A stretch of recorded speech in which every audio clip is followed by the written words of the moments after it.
Já, sim. Meus irmãos, a paz do Senhor Jesus, estamos aqui nessa noite de segunda-feira para mais uma lição de Atos dos Apóstolos, iniciando esse livro hoje de Atos dos Apóstolos, né? Nessa introdução, gostaria de estar orando com os irmãos em nome do Senhor Jesus. Oremos. Pai querido, em nome de Jesus Cristo, graças te damos, Senhor, por todas as coisas. O Senhor é bom, a sua misericórdia dura para sempre, o teu reino nunca terá fim, Pai. Te agradecemos, ó Pai, por este momento, Pai, por esta aula. Que o Senhor possa abrir as nossas mentes e corações, Senhor, e nos dar, meu Deus, a inspiração do teu Santo Espírito, Pai, a inspiração que vem do alto, Senhor. Para que possamos ter o entendimento para aprender mais da tua palavra, Senhor, em nome de Jesus Cristo. Assim nós oramos, ó Pai, agradecidos ao Senhor por tudo. Amém. E graças a Deus.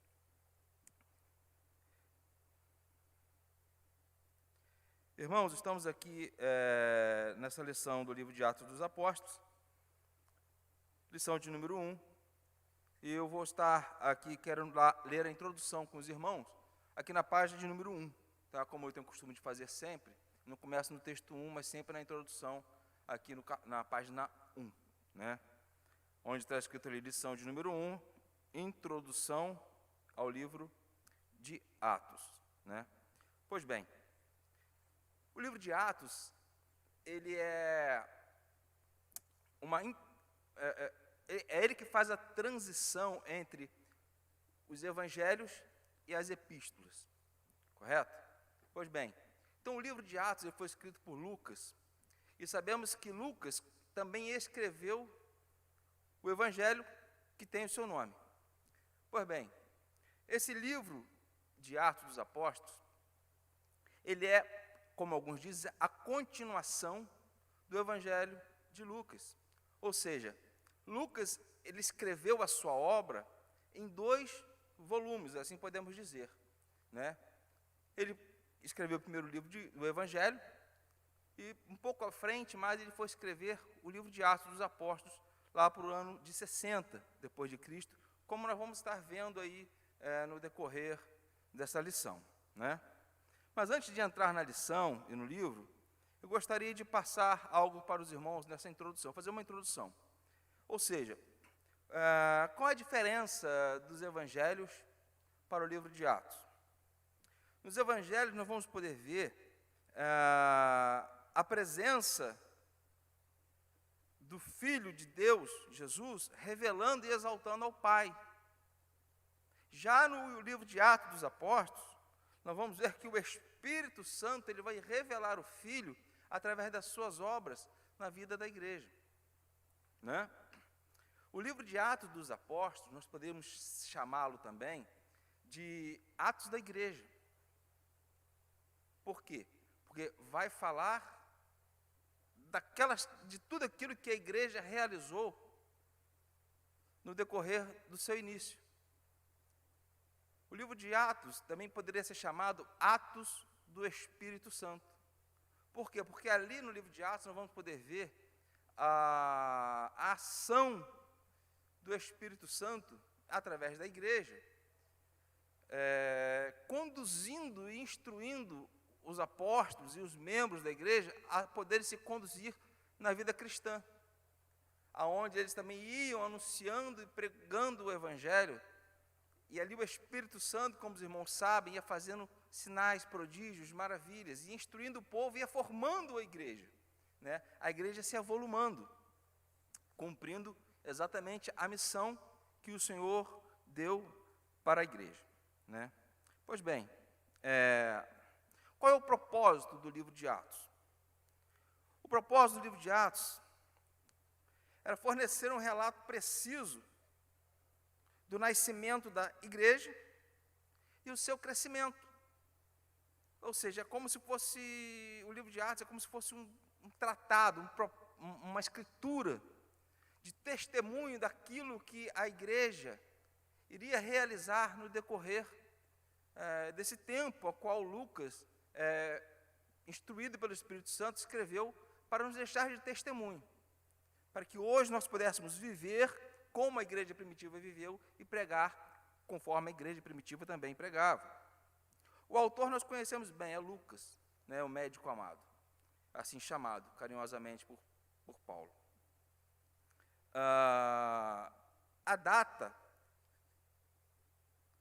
que o livro de Atos foi escrito em faixa de 63 a 70 a.C., uns 60 até 70 a.C., ou seja, o livro de Atos ele foi escrito antes do Evangelho de João. O livro de Atos ele foi escrito também antes até mesmo de algumas epístolas, né? Primeiro foi escrito o livro de Marcos, depois Mateus, depois veio o Evangelho de Lucas, né? Onde ali Lucas, né, por ser médico e ter aquele espírito de investigativo na sua vida, ele foi, de forma muito apurada, escrever o livro de Atos, bem como também o Evangelho. Ele foi minuciosamente trazendo, ou seja, trazendo detalhes a qual os outros evangelhos não traziam, né? E também bem como nós podemos ver que na sua introdução, tanto lá do livro de Lucas, do Evangelho de Lucas, como na introdução de Atos, ele é bem detalhista em dizer, como ele diz aqui no Evangelho de Lucas, assim: visto que muitos houve que empreenderam uma narração coordenada dos fatos entre nós, que entre nós se realizaram, conforme nos transmitiam os que desde o princípio foram deles testemunhos oculares e ministros da palavra. Igualmente a mim me pareceu bem, depois de acurada investigação, olha bem como ele diz, depois de acurada investigação de tudo, da sua origem, dar-te por escrito, excelentíssimo Teófilo, uma exposição em ordem para que tenhas plena certeza das verdades em que fostes instruído. Ou seja, veja que o livro de Atos, ele tem um endereço, ele tem para alguém que Lucas escreveu, né? E a palavra vai dizer, tanto no Evangelho de Lucas, eu li em Lucas, mas em Atos, ele vai dizer da mesma forma: escreveu o primeiro livro, ó Teófilo, relatando todas as coisas que Jesus começou a fazer e a ensinar, até o fim em que, depois de haver dado mandamentos por intermédio do Espírito Santo aos apóstolos que escolheram, foi elevado às alturas. Ou seja, então ele dá um destino, tanto no Evangelho de Lucas, também como no livro de Atos, a uma pessoa. E quem é essa pessoa? O excelentíssimo Teófilo. Essa palavra excelentíssimo, ela é um título que era dado antigamente, segundo os historiadores, segundo a tradição, vou dizer, que era um título dado aos governadores. Então, provavelmente, Teófilo, a qual foi destinado aqui o Evangelho de Lucas, bem como também o livro de Atos, provavelmente era um aristocrata romano, tá? A qual deveria ter muita importância e muitos contatos. E por ser uma pessoa boa, a própria palavra Teófilo, o nome Teófilo vai dizer que é amado de Deus, ou seja, provavelmente era uma pessoa piedosa, uma pessoa boa, a qual Lucas confiou as suas escrituras para que através dele ele pudesse pregar e distribuir essas escrituras, porque ele tinha condições financeiras até para poder mandar escribas escreverem outras cópias e também distribuir para a população daquela região, né, daquela época. E assim foi feito, né, foi endereçado a Teófilo, né? Mas só que o livro de Atos, ele foi endereçado a Teófilo, mas, como nós podemos dizer, não foi escrito para Teófilo. Ele foi escrito com o endereço de Teófilo, mas a intenção de Lucas a escrever era que Teófilo distribuísse essa matéria. Ou seja, então, o livro de Atos foi escrito para a igreja, em todos os tempos, todas as pessoas cristãs de todos os tempos, né? Qual o panorama que nós podemos dizer desse livro, de Atos dos Apóstolos? Atos dos Apóstolos é o elo de ligação entre os evangelhos e a epístola, como também eu já falei. E há também quem diga que Atos dos Apóstolos ele antecede também o livro de Apocalipse. Ou seja, o livro de Apocalipse é como se fosse uma continuação de Atos dos Apóstolos. Porque nós podemos perceber, temos aqui os evangelhos, né? Depois dos evangelhos temos o livro de Atos dos Apóstolos, depois temos as epístolas, que mesmo as epístolas foram escritas no período de Atos dos Apóstolos. Então, todas as escrituras das epístolas vai contar como no período do livro de Atos dos Apóstolos. Logo depois vem o quê? Vem o Apocalipse, que é o final, é a revelação do final dos tempos, das coisas que iriam acontecer. Então, há quem diga que o livro de Apocalipse também é uma continuação do livro de Atos dos Apóstolos. Por quê? Porque aqui está a vida da igreja. Né? E quando é que o livro de Atos dos Apóstolos fechou? Quando é que se concluiu o livro de Atos dos Apóstolos? Eu posso dizer para você com toda certeza, ele ainda não concluiu. Por quê? Porque, como ele disse, o livro, por ser escrito, ter o nome, né, de Atos dos Apóstolos, se você for conferir na leitura bíblica, você vai ver que Atos dos Apóstolos, não estão todos os apóstolos ali. Você vai ver falar ali de Pedro, você vai ver falar de Paulo, você vai ver ali João trabalhando, né? Você vai ver esses apóstolos, mais nenhum. Então, ele levou esse nome de Atos dos Apóstolos, mas no começo lá dos pais da igreja, foi muito cogitado ser o livro de Atos dos cristãos, ou até mesmo Atos da igreja, ou Atos do Espírito Santo. Pois, como nós estamos hoje, nessa época, vivendo a época ainda da igreja, porque a igreja ainda não foi retirada, nós estamos ainda escrevendo essa história. Né? Os registros que são feitos pela igreja hoje, estão sendo escritos diante do memorial de Deus ainda, a qual nós um dia, né, iremos prestar também contas ao Senhor. Qual é o versículo-chave de Atos dos Apóstolos? Atos capítulo 1, versículo 8, né, que todos vão dizer, né, melhor, todos sabem corretamente pronunciar esse versículo. Diz: mas recebereis poder ao descer sobre vós o Espírito Santo, e ser-me-eis testemunhas, tanto em Jerusalém, como em toda a Judéia e Samaria, e até os confins da terra. Né? Então, esse é o versículo-chave de Atos dos Apóstolos. Né? Vamos lá. Lendo aqui a introdução do livro de Atos na página 1, lemos assim: o livro de Atos não é uma unidade separada, completa em si. Como eu falei, ele faz parte da continuação do livro de Lucas, do Evangelho de Lucas, porque o Atos dos Apóstolos no começo, os historiadores falam que ele foi escrito, o Evangelho foi escrito em 2 volumes. Né? Então, ele é uma continuação do Evangelho de Lucas, não é uma unidade separada.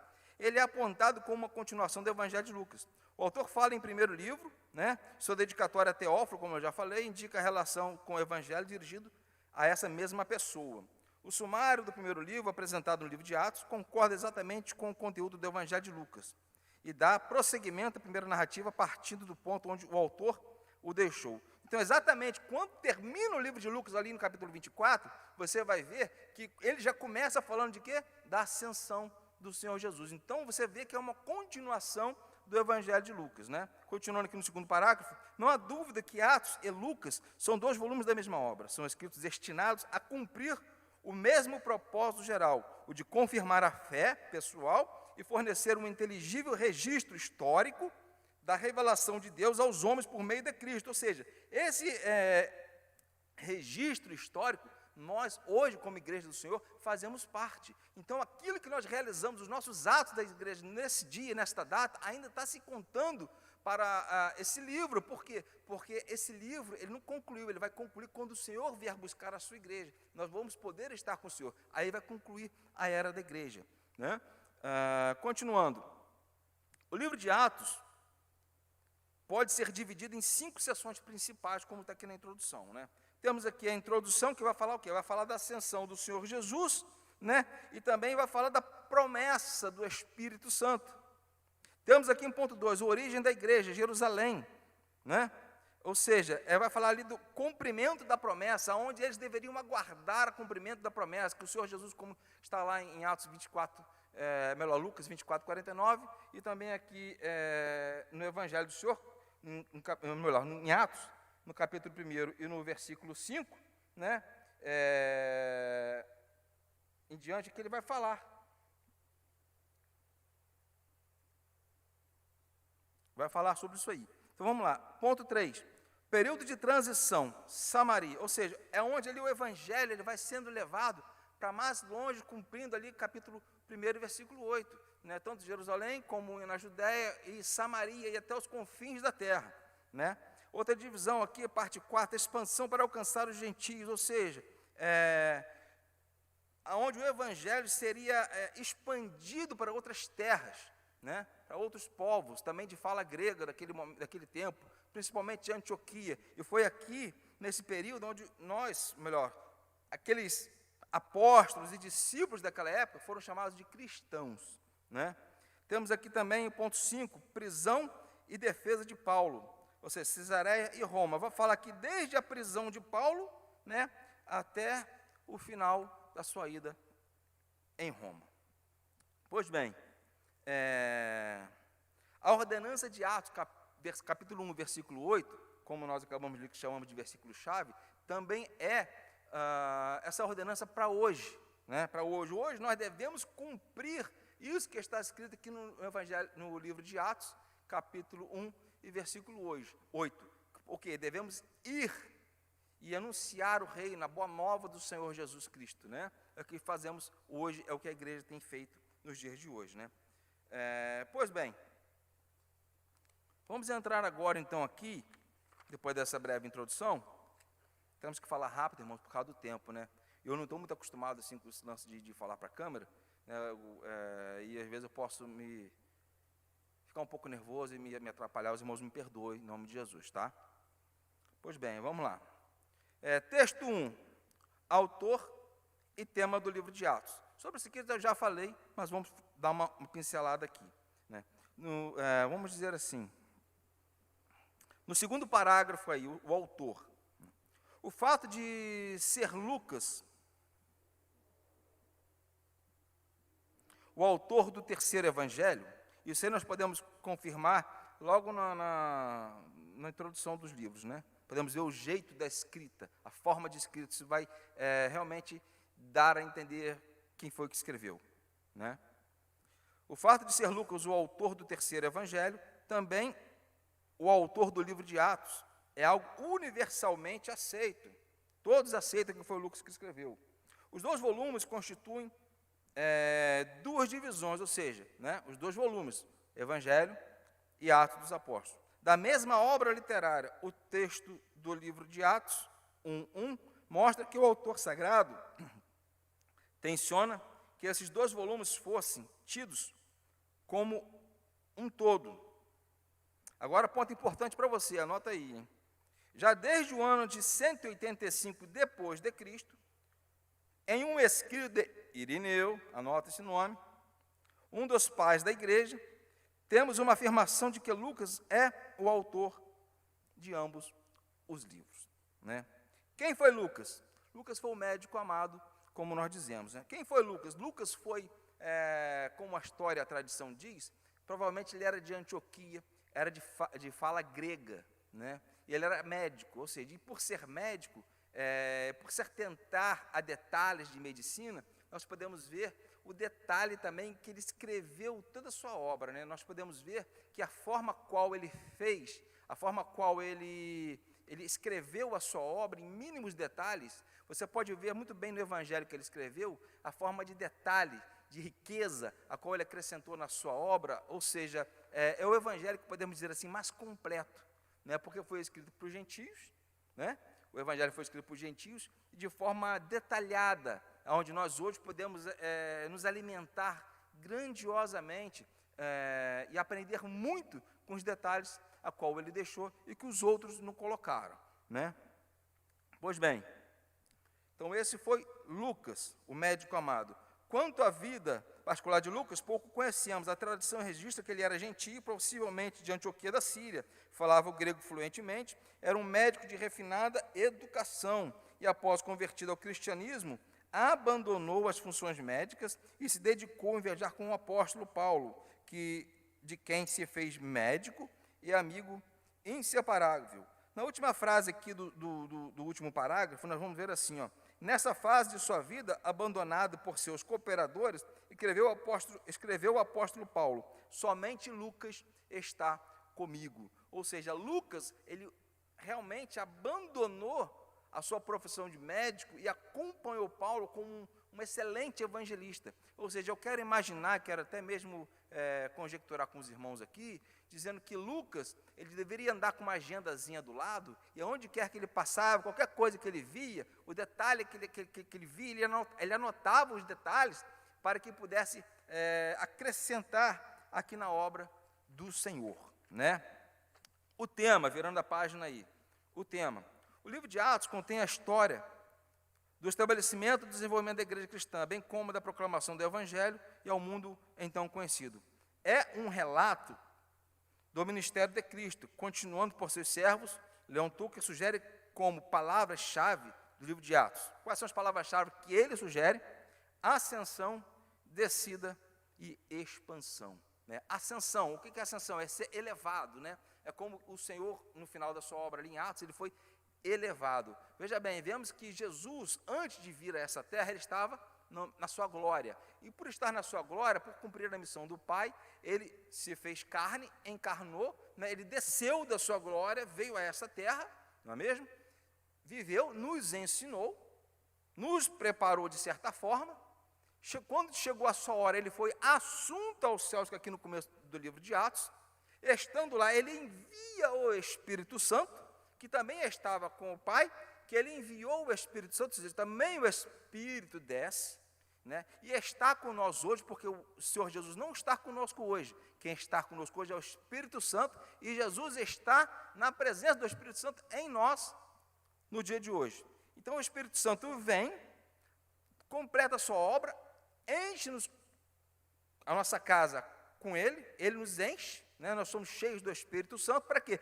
Para que a expansão aconteça, ou seja, a expansão do Evangelho, o anúncio do Evangelho. Podemos ver que somente depois de Atos capítulo 2, que Pedro ele vai pregar a sua palavra com muito mais coragem, com muito mais ousadia, né? Vamos ver também em Lucas, no Evangelho de Lucas, vamos ver que quase no finalzinho do Evangelho de Lucas, quando Jesus estava para ser preso, né, até que Jesus fala aqui com Pedro, né, que o diabo pediu ele para peneirar ele como trigo e tal, né, e Jesus vai falar também da sua morte, que ele deveria de ser preso. Ele vai falar assim: olha, Pedro, quando você se converter, olha bem, quase no final do Evangelho de Lucas, quando você se converter, você ajuda os seus irmãos.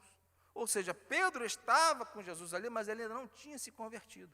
Isso se encontra no Evangelho de Lucas. Depois eu posso achar aqui para os irmãos aqui, e passar para os irmãos também aqui no Evangelho de Lucas.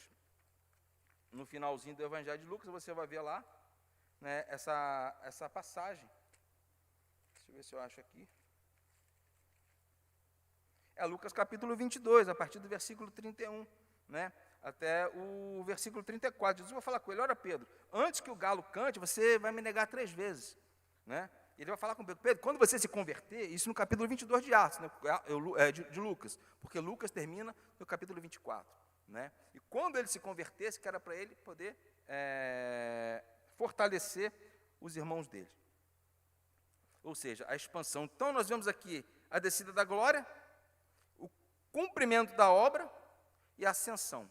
Da mesma forma que o Senhor Jesus fez isso, o Espírito Santo fez, desceu também, nos está preparando, não vai nos levar para estar com Deus. Da mesma forma, nós, igreja do Senhor, que estamos aqui, e temos que descer também para que nós possamos ser humildes, para poder aprender e ouvir a palavra do Senhor. Da mesma forma, nós que cumprirmos a obra do Senhor, também nós, no final, vamos ser elevados, vamos ser assuntos aos céus no arrebatamento da igreja. Ok? Pois bem, ponto importante. No final aqui do tema, no meio da página aí, vocês vão ver escrito assim, ó: os pais da igreja, anota porque é ponto importante para você. Os pais da igreja, Orígenes, Tertuliano, Dídimo, Hilário, Eusébio e Epifânio, também usaram meramente o título Atos para se referirem a este livro. Já Ecumênico chamou de Evangelho do Espírito Santo, como já disse anteriormente, enquanto Crisóstomo chamava de livro da demonstração da ressurreição. Por que Atos dos Apóstolos? Porque quando esse nome foi no começo da igreja, foi levantado para ser colocado o nome desse livro, a palavra Atos, antigamente, quando se ia escrever algo sobre um povo ou sobre uma pessoa, eles falavam Atos, vamos supor, Atos de Eusébio. Aí ele vai escrever a vida de Eusébio ali, aquilo que ele fez. Atos de Alessandro, vamos dizer assim. Aí ele vai colocar ali os meus atos, os meus feitos, vai colocar o meu nome. Então, Atos dos Apóstolos, por quê? Porque eram os feitos dos apóstolos. Amém? Então, temos aí o exercício, que vai ser colocado para os irmãos depois, né? Deixa eu beber uma água aqui.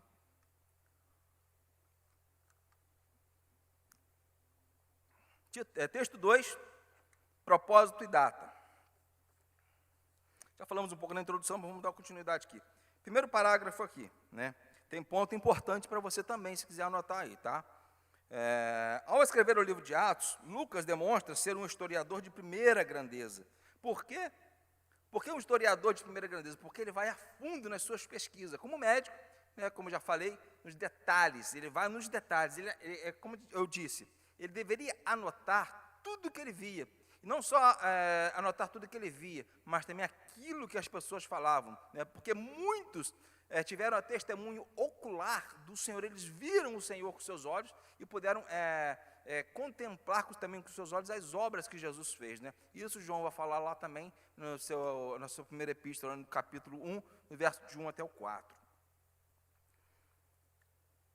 Isto é provado pela absoluta exatidão nas suas narrativas e registros, pela firmeza de propósito, pela seleção cuidadosa e lógica do material literário e o seu uso correto. Então, isso aí é um ponto importante para você, tá?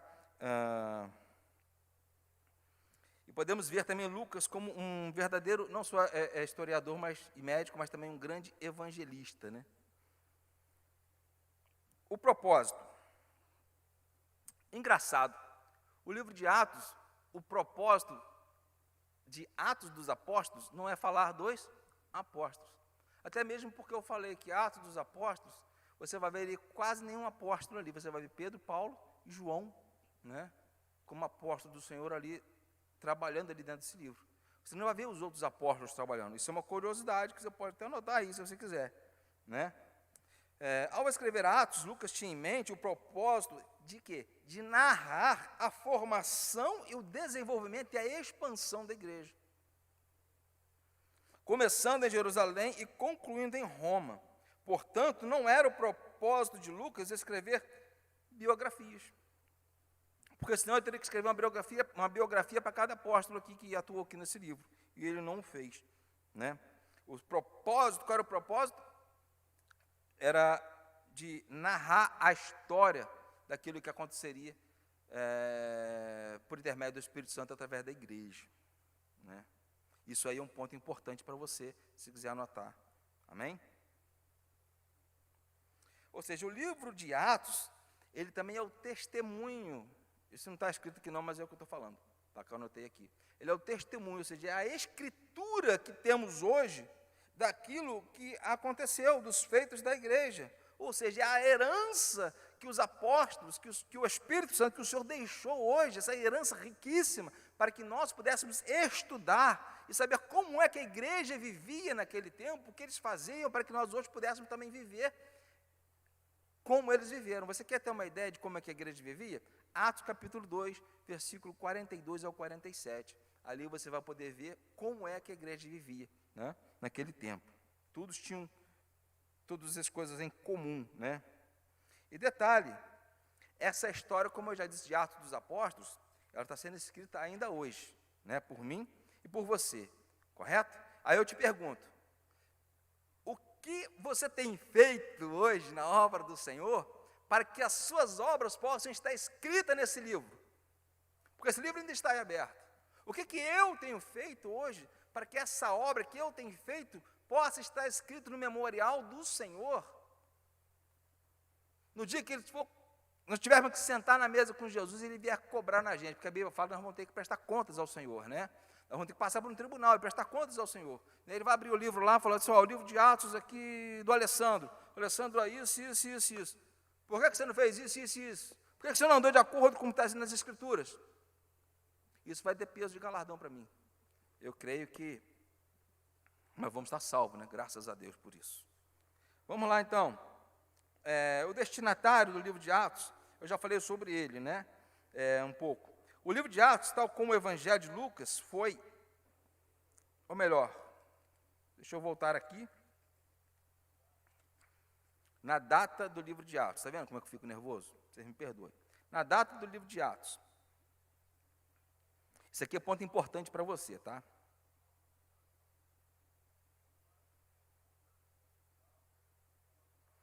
O livro de Atos foi escrito, presumidamente, por volta do ano 60 depois de Cristo. Isso é importante, anota aí, tá?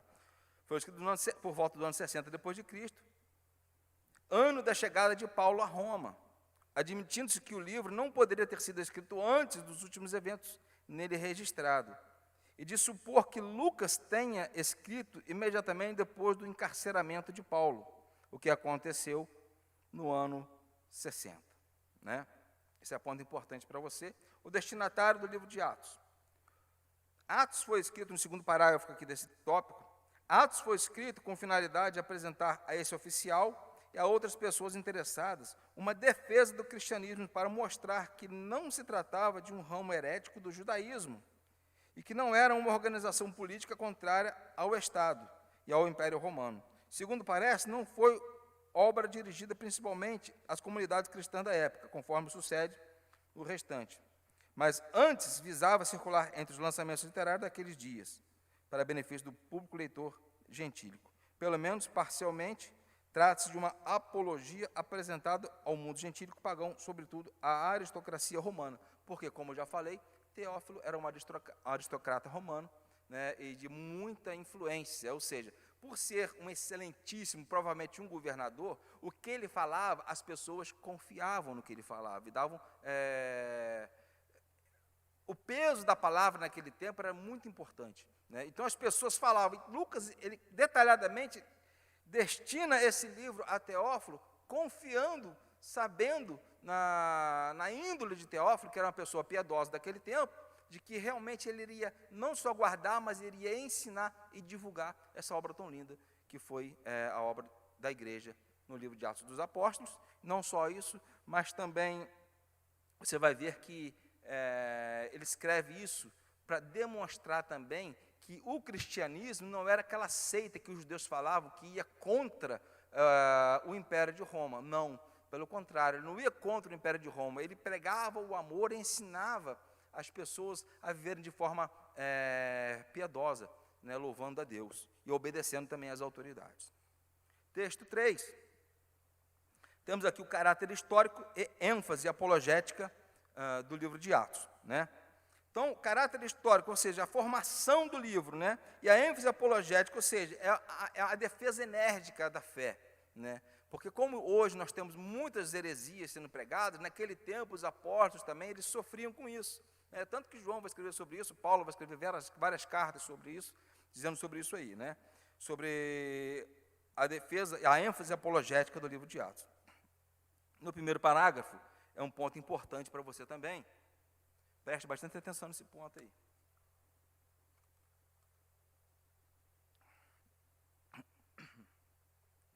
Diz assim: o valor histórico do livro de Atos tem sido amplamente divulgado pelas descobertas arqueológicas. Sua importância apologética e teológica não diminui a sua minuciosa exatidão histórica, ainda que elas controlem sua seleção e a apresentação dos fatos. Ou seja, a narrativa histórica, ela vai nos trazer os fatos dos acontecimentos. Né? Ou seja, ele vai apresentar ali pessoas, acontecimentos da época, aonde não tem como se negar daquelas coisas que aconteceram naquele tempo. Né? Esse é um ponto importante para você. ênfase apologética, ou seja, a defesa da fé, né?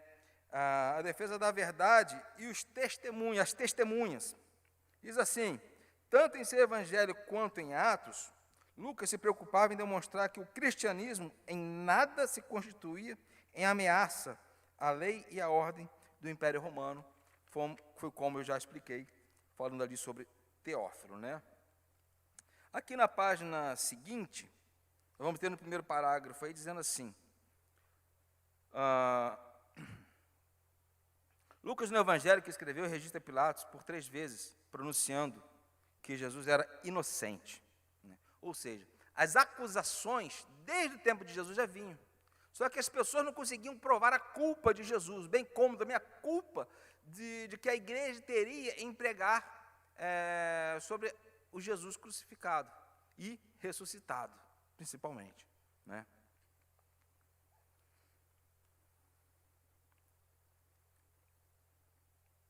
Em relação a qualquer perturbação da ordem pública, muitas acusações semelhantes feitas contra os seguidores de Jesus, registradas no livro de Atos, estou aqui no primeiro parágrafo ainda, tá?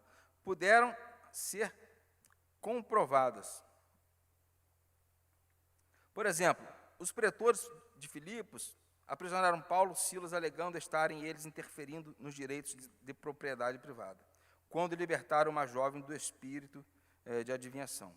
No entanto, foram obrigados a soltá-los, desculpando-se da sua ação ilegal. As autoridades de Tessalônica, perante quem Paulo e seus cooperadores foram acusados de sedição contra o imperador, contentaram-se em encontrar cidadãos do lugar que garantiram o bom comportamento dos missionários. Aqui no terceiro parágrafo nós temos: poderíamos perguntar, entretanto, por que motivo a marcha e o progresso do cristianismo foram marcados com tanta frequência por agitações públicas, já que os cristãos eram tão ordeiros e obedientes à lei do império?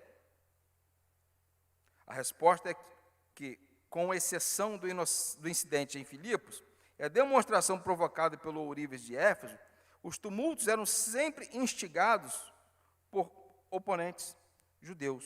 Podemos encontrar isso lá em Atos 19, 23, falando ali dos ourives. Por quê? Porque eles estavam deixando de arrecadar a sua renda, as suas finanças, com vendas de imagens. Porque, por haver muitos deuses naquele tempo, os ourives fabricavam várias imagens, e ali a igreja chegando e pregando que existia um Deus, que não precisava de um templo para ser adorado, mas que o Deus estava dentro de cada um de nós, né? E através dessas pregações, eles levavam multidões a se converterem ao Senhor, não comprando mais estátuas, né?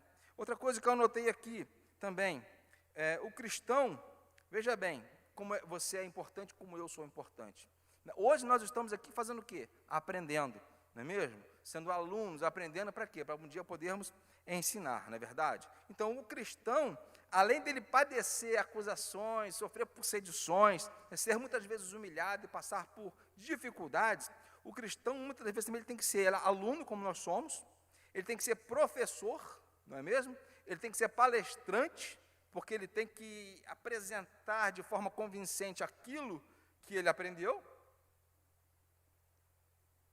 Ele tem que ser advogado, ele tem que defender a fé dele, né? Então, você vê a amplitude de que é ser cristão, você vê a grandeza de que é ser um cristão como eu e você somos, né? Nós podemos dizer que nós somos o aluno, podemos dizer que nós somos professores, porque nós pregamos e ensinamos, podemos dizer que nós somos palestrantes, e, com licença, pastor Fábio, mas eu posso dizer que eu também sou advogado, porque eu defendo a minha fé, amém?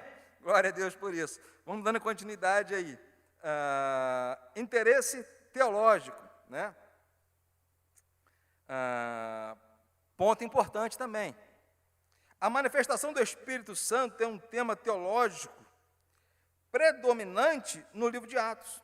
A promessa do derramamento do Espírito Santo, feita pelo Cristo ressurreto, Atos 1:4, foi cumprida entre os discípulos no dia de Pentecostes, no capítulo 2. E entre os crentes gentios, no capítulo 10, os apóstolos desincumbiram-se de suas atividades ministeriais no poder do Espírito Santo, o que é manifestado por sinais sobrenaturais. A aceitação do Evangelho pelo convertido foi igualmente acompanhada pelas manifestações visíveis de poder do Espírito, ou seja, do testemunho ocular.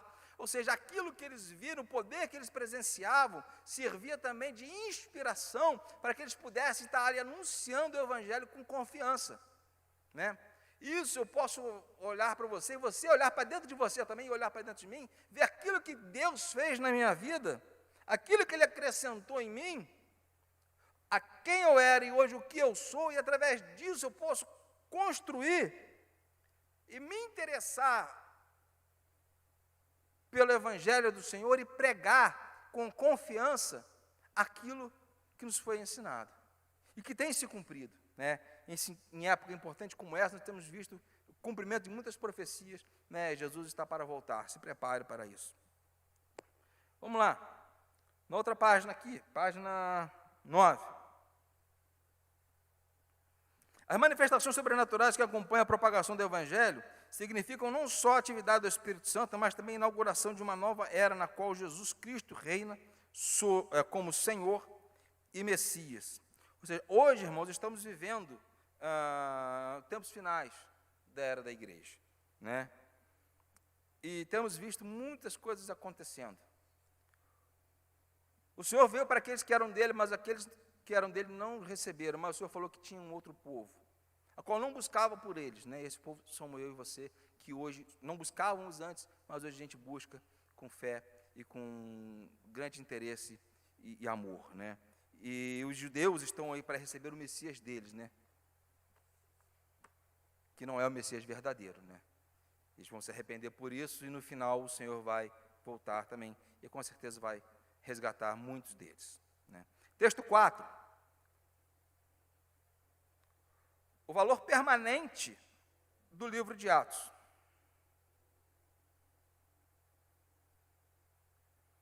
Qual é, uma pergunta, o maior valor do livro de Atos que permanece entre nós hoje? Você pode responder para mim aí na sua casa? Estamos falando do valor permanente do livro de Atos. Qual é o maior valor que permanece entre nós hoje? Que foi derramado no livro de Atos. E que até os dias de hoje está conosco e nos preparando para a vinda gloriosa do Senhor. O maior valor, além das Escrituras, é o Espírito do Senhor. Ele é a nossa riqueza. Ele é aquele que está em nós, que nos convence do pecado, da justiça, do juízo, nos prepara para irmos encontrar com o Senhor. E detalhe, Ele quer apresentar ao Senhor uma igreja santa, pura, sem mácula, sem defeito. Você tem se cuidado? É hora de não só orar, irmãos, mas é hora de se doar. É hora de fazer alguma coisa. É hora de você escrever algo na história. Nesse tempo de dificuldade, como igreja, nós devemos escrever algo na história para que nós possamos realmente, no dia do encontro com o Senhor vir e nos presentear com a coroa de glória, com o galardão do Senhor. Né? Então é hora da igreja se mexer, de fazermos alguma coisa. Vamos lá.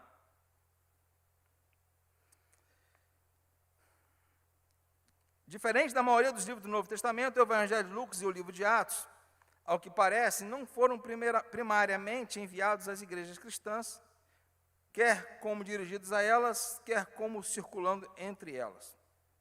Alguns conceituados comentadores da Bíblia são de opinião que ambos, principalmente o livro de Atos, circulavam entre as publicações do comércio livreiro contemporâneo, para benefício do público gentio, dado a leitura, até porque a sua mensagem visava alcançar aos gentios. Ou seja, então não foi à toa que o livro de Atos foi destinado a Teófilo, porque Teófilo ele tinha condição e a credibilidade de falar que esse livro que foi escrito por Lucas era um livro de confiança, que as pessoas poderiam crer naquilo que estava escrito, porque tinha o testemunho ocular de muitas pessoas e Teófilo também cria nesse livro. Né? E também Teófilo tinha condições eu creio, de pedir a muitos escribas que fizessem várias cópias desse livro, para que muitos que eram interessados pela leitura pudessem ler esse livro, né? E bem como aquele eunuco que Filipe pregou para ele, que ele estava lendo as escrituras de Isaías, as pessoas lendo também através desse livro de Atos, pudessem também se converter. Né? Isso eu creio que aconteceu. Atos na igreja primitiva. Ou seja, o livro de Atos na igreja primitiva, nós podemos ver ali, sem sombra de dúvida, o poder do Espírito Santo na prática. Porque você falar do Espírito Santo e crer no Espírito Santo é uma coisa. Mas você ver o poder do Espírito Santo atuar em você, na prática, do dia a dia, é outra coisa.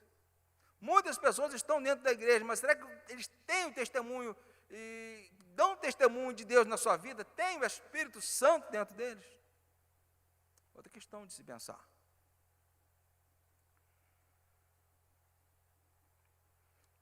Atos na igreja, vou ler aqui o segundo parágrafo de Atos na igreja primitiva. A circulação rápida do livro de Atos entre as igrejas no princípio talvez se tenha dado devido ao impulso de se colecionar as epístolas paulinas a partir do primeiro século. Se havia algum interesse em se relegar Paulo ao esquecimento pela geração que seguiu a sua morte, o livro de Atos certamente serviu para trazê-lo de volta, ou seja, trazer Paulo e a memória dos crentes de volta, salientando quão extraordinário era esse apóstolo. Porque o livro de Atos, ponto importante para você, anota aí, hein? Esse parágrafo aí, porque o livro de Atos frisa tanto a importância da pessoa e a obra de Paulo, quanto testifica a respeito do trabalho de outros apóstolos e também especialmente de Pedro como apóstolo. Para os campeões da fé cristã universal, por outro lado, o valor do livro de Atos foi se tornando cada vez mais evidente, por apresentar prova inegável da posição dos feitos de Paulo como apóstolo. Paulo é um dos que vai falar, olha, eu prego o evangelho não só com poder de persuasão, de palavra, mas eu prego com poder. Porque aquilo que eu prego, Deus através da minha vida realiza. Forte, né?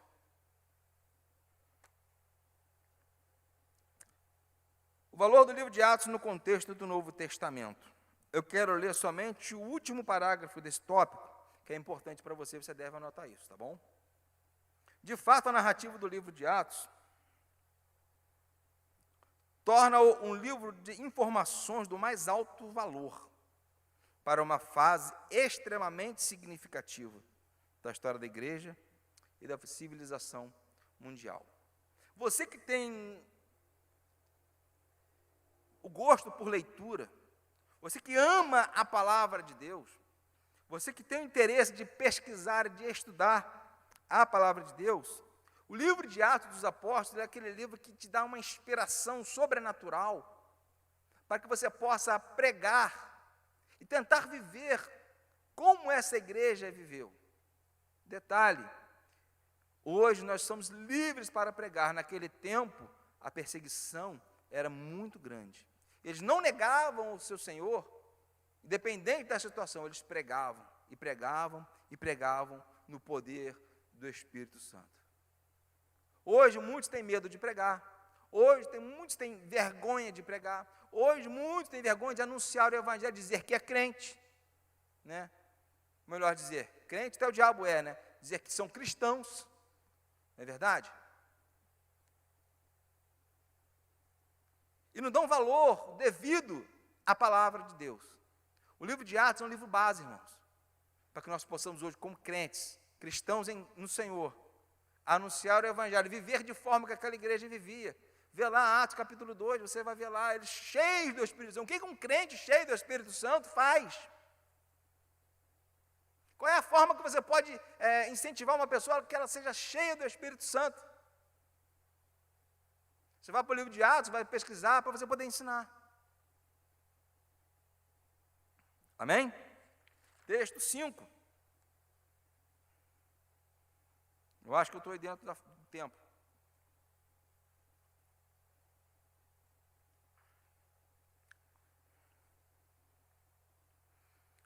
Elemento teológico do livro de Atos.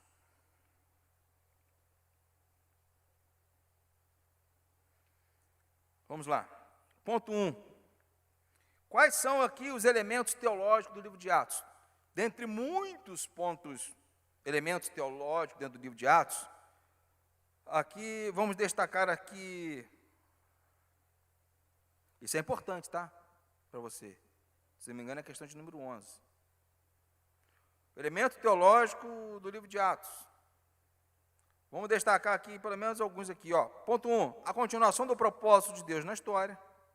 Ponto 2, a missão da igreja e a missão da igreja. A missão e a mensagem da igreja, melhor dizendo. Ponto 3, o avanço do evangelho a despeito da oposição. Ponto 4, a inclusão dos gentios, eu e você, no povo de Deus. E ponto 5, a vida e organização da igreja. São 5 elementos teológicos do livro de Atos. O ponto 1 aqui, a continuação do propósito de Deus na história. Ou seja, a forma de como Deus está agindo e age até hoje, né? Vemos aqui, a história registrada em Atos é considerada uma continuação dos atos poderosos de Deus. registrados no Antigo Testamento e no ministério de Jesus. Em sentido mais claro, o livro de Atos registra a história da salvação. Então, a história da salvação é um outro elemento teológico muito importante do livro de Atos. Para melhor compreender isso, devemos atinar para o seguinte: letra A. Os eventos registrados em Atos foram levados a efeito por meio da vontade de Deus. A história da morte e ressurreição de Jesus. Ou seja, a história da morte e ressurreição, essa era a tônica, era o ponto principal, era o tema principal da pregação dos apóstolos. Era o tema principal da pregação dos discípulos, né? Diferente de hoje. É bem verdade que as épocas mudaram, né? Mas hoje deveria se pregar mais sobre a história da salvação. Deveria se pregar mais sobre morte e ressurreição. Por que Cristo morreu? Qual é a missão dele? Qual é a nossa missão referente a ele? São coisas que levam pessoas a pensar na sua vida e se arrepender dos seus pecados e se voltarem para Deus. É uma época crucial hoje nós pregarmos sobre isso, morte e ressurreição de Jesus Cristo. Deveria ser a tônica hoje da nossa pregação, em vez de pregar sobre bênção, em vez de pregar sobre milagre, em vez de pregar sobre cura, né? A igreja precisa entender que ela precisa do Espírito Santo agir na sua vida e ser ensinada como agir dessa forma, como receber esse poder que vem do alto, como receber o poder do Espírito Santo, como em Atos 2, que eles foram revestidos de poder. A igreja que é revestida de poder, ela é uma igreja diferenciada. E hoje não se vê tanto mais batismo com o Espírito Santo. Algo que deve ser buscado incessantemente. Ponto B. A vida da igreja realiza-se como cumprimento das Escrituras. A vida da igreja realiza-se como cumprimento das Escrituras. Nós estamos dentro da igreja. Nós somos igreja. Então a nossa vida, ela tem que servir de farol para que outros que estão lá fora possam ver através de nosso testemunho, da nossa vida, e queiram se achegar ao Senhor. E quando nós olhamos para o mundo hoje, a igreja universal que está no mundo, não do Edir Macedo, mas a que está no mundo, quando nós olhamos hoje, muitas igrejas, irmãos, o que tem feito para envergonhar o Evangelho? Nós devemos valorizar aonde nós estamos, porque é uma igreja séria, que prega verdadeiramente o Evangelho, que se procura viver a palavra do Senhor. Diferente de muitas outras aí que plantam heresias, que não têm preocupação com palavra, com pregação, mas o interesse deles é outro. Letra B, a vida da igreja realiza o cumprimento das Escrituras. As profecias do Antigo Testamento governam o decurso da história da igreja, como seja o derramamento e a proclamação da salvação, derramamento do Espírito e a proclamação da salvação. A missão aos gentios, ou seja, eles foram enviados para pregar para os gentios. Pedro no começo não queria, Tiago não queria aceitar, mas Jesus levantou Paulo para que fosse aos gentios. E por isso que através dessa missão nós estamos aqui hoje. E a sua incorporação na igreja, não só pregar, mas que eles pudessem ser chamados filhos de Deus, como nós somos hoje, louvado seja o nome de Jesus. E a igreja recusa dos judeus como um todo, no sentido de responderem ao Evangelho. Letra C, a vida da igreja foi dirigida por Deus em etapas cruciais. Ou seja, Deus tem o controle da sua igreja em toda a história.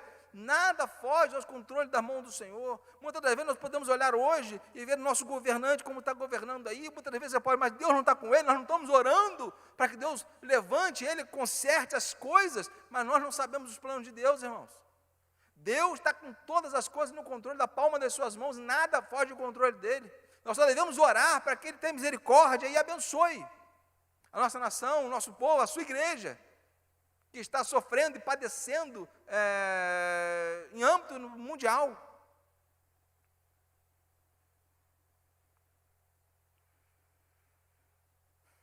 Letra C. A vida foi dirigida por Deus nas etapas cruciais. Às vezes o Espírito Santo dirigia a igreja, como já falei, em relação àquilo que deveria fazer. Em outras ocasiões, anjos falavam com missionários, ou mensagens chegavam através dos profetas. Em algumas ocasiões, o próprio Senhor aparecia aos teus servos, como aparecia a Paulo, por exemplo. Quando nós vemos o testemunho de Filipe, que foi transladado ali do eunuco, foi aparecendo numa praia lá em Jope. Olha que coisa, irmãos. As palavras chegavam através dos seus profetas. E hoje nós temos que ter muito cuidado com quem profetiza, infelizmente. Devemos filtrar aquilo que é falado, devemos ter discernimento espiritual para entender realmente o que Deus está falando ou se não está falando. Ponto 2, a missão e a mensagem da igreja. Qual é a missão e a mensagem da igreja? Atos capítulo 1, versículo 8. Né? Ser meias testemunhas. O que é ser testemunha? É ser representante do Deus vivo nessa terra. Ser testemunha é você... Como é que eu vou dizer? Pregar com convicção e com verdade. Aquilo que você aprendeu, aquilo que você viveu, aquilo que você entende e sabe o que é pregar o Evangelho, sobre o que pregar. Por isso a importância do estudo, para que você possa saber o que pregar e saber defender a sua fé também, se você for caso confrontado. E isso até os dias de hoje. Atos é um livro de essência, em essência, missionário. E seria perfeitamente justo adotar o versículo 8 do capítulo 1 como resumo do seu conteúdo. Ser meias testemunhas tanto em Jerusalém como em toda a Judéia e Samaria e até os confins da terra. O propósito da igreja é testemunhar de Jesus e do poder da sua ressurreição. Olha bem, o propósito da igreja é testemunhar de Jesus e a sua ressurreição. Mais uma vez aqui o mesmo tópico. Que a tônica da pregação, tem que ser a tônica da pregação da igreja. As pessoas que precisam conhecer Jesus, que necessitam dessa salvação. O propósito é testemunhar. Assim fazendo, está cumprindo a sua missão. Nós temos uma missão para ser cumprida, irmãos, e essa missão vai ser cobrada da igreja. E isso devemos ensinar. Ponto 3. O avanço do Evangelho a despeito da oposição. Atos se ocupa também de uma oposição que permeia a expansão do Evangelho. Lucas, o seu autor, reconhece que assim como o caminho trilhado por Jesus levou o seu assassinato judicial, o caminho da palavra de Deus está igualmente repleto de oposições. Nós somos vigiados o tempo todo. Dependendo do que você faz, do que você fala, hoje eu pude testemunhar isso. Eu estava no posto de gasolina, colocando gasolina no meu carro, aí o frentista conversando com o outro, dizendo assim: olha, o filho daquele pastor botou negócio no Facebook, um palavrão tão grande no Facebook, que eu na mesma hora, eu arranquei ele da minha amizade. Não quero amizade dessa pessoa. Filho do pastor e tal, falando tem palavrão na rede social. Ou seja, eu não sei se aquele homem era crente, mas eu só sei que ele está vigiando, ele está reparando o testemunho que os crentes estão dando. E como é que nós vamos pregar a respeito da palavra de Deus, a verdade do Evangelho, se nós não vivemos de acordo com aquilo que a palavra exige de nós? Não é verdade? 4. A inclusão dos gentios no povo de Deus. O livro de Atos reflete ainda as tensões extremas que existiam na igreja primitiva, que diz respeito à base da missão da gentia. Embora os evangelhos registrem a comissão conferida por Jesus, tornando o evangelho fonte de bens espirituais para todas as pessoas no mundo inteiro, os primeiros discípulos tiveram pouca visão quanto a isso no princípio. Por quê? Porque eles não entendiam que o evangelho, que Deus, ele veio para todos. Lembra quando Jesus ele era fustigado porque andava com pecadores, porque comia e bebia? Lembra disso? Pois é, ele veio para todos, e os judeus no começo não aceitavam isso. Até que Deus, através do Espírito Santo, foi operando na vida de Pedro para que ele pudesse entender isso. Até que Paulo começou a pregar, até que ele chegou numa certa localidade e falaram com ele, acho que Atos capítulo 16 vai falar, se não me engano, acho que é o 16 ou 17 vai falar, né, que até aqui já chegaram esses que andam alvoroçando o mundo. Ou seja, olha a palavra que eles falaram, olha, eles estão atrapalhando o que nós vivemos, eles estão pregando uma outra coisa, e por isso perseguiam ele. Tentaram matar Jesus, tentaram perseguir os apóstolos, mataram os apóstolos. Da mesma forma vão ser feito conosco. Mas só que nós não devemos negar a palavra, nós devemos cumprir aquilo que nos foi dado, com coragem, com confiança e com ousadia. Atos capítulo 4, versículo 31, você vai ver lá, que quando eles pediam em oração, eles reunidos no cenáculo, pedindo em oração a Deus que desse ousadia para eles pregassem o evangelho com intrepidez, você vai ver que no final da oração, o local que eles estavam tremeu. Porque Deus estava ali, Deus estava ouvindo a oração deles, estava entregando para eles realmente esse dom de pregar dessa forma. Embora os evangelhos registrem a comissão conferida por Jesus, tornando o evangelho, ponto 4, tá? Tornando o evangelho a fonte de bens espirituais para todas as pessoas no mundo inteiro, os primeiros discípulos tiveram pouca visão quanto a isso no princípio. Por esta razão, dificultaram a participação dos gentios no reino de Deus, tanto quanto puderam. Somente o derramamento do Espírito Santo no dia de Pentecostes viria por fim a esse exclusivismo. Eu gostaria de ver a cara de Pedro chegando na casa de Cornélio, porque ele não queria ir lá, conforme ele começa a pregar. Interessante que não foram nem batizados, eles não tinham nem falado assim, Pedro, eu quero aceitar Jesus como Salvador, não. O Espírito Santo já foi logo selando eles com o Espírito Santo. Eu gostaria de ver a cara de Pedro naquele momento, a situação que ele se colocou ali. Em relação àquelas pessoas sendo batizadas, sendo cheias do Espírito Santo, e Pedro sai dele maravilhado, glorificando a Deus, porque até os gentios o Senhor chegou. Ou seja, Deus, Ele é para todos. Ele não é exclusivo nosso, nem meu e nem seu, Ele é para ser pregado. Então essa é a missão da igreja, é pregar o Evangelho a toda criatura, em todos os lugares, em todo o tempo. Essa é a missão de Atos que vale para hoje. Hoje Atos ainda está sendo escrito na minha vida e na sua vida, meu irmão.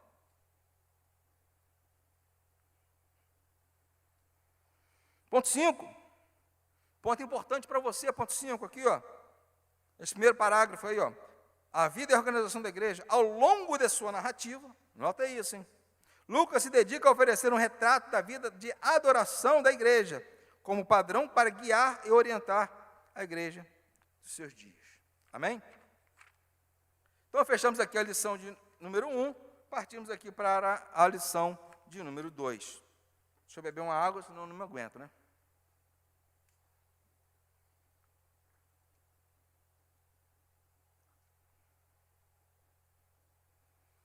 Texto 1, Jesus instrui seus discípulos.